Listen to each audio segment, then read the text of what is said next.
ছোটোবেলায় স্কুলের কালচারাল প্রোগ্রামে দেখতাম জারি গান হতো।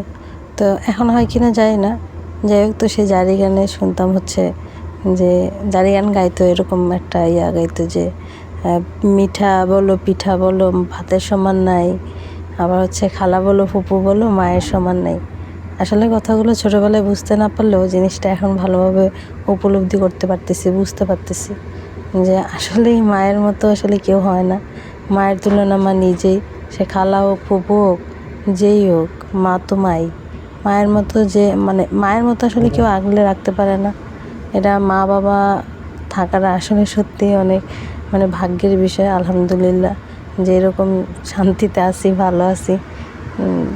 এরকম আসলে বাবা মায়ের মতো কেউ আগলে রাখতেও পারে না, কোনো দিন রাখেও না। যার সন্তান সেই আসলে আগলে রাখে, যত্ন করে, ভালোবাসে। এটা শুধু বাবা মাই পারে তার সন্তানের জন্য নিঃস্বার্থভাবে সব কিছু করতে, যেটা আসলে অন্য কারো কাছ থেকে এগুলো আশা করাও ঠিক না, আর আশা করে লাভও নেই। এটা শুধুমাত্র তারাই পারে। যাক, আলহামদুলিল্লাহ।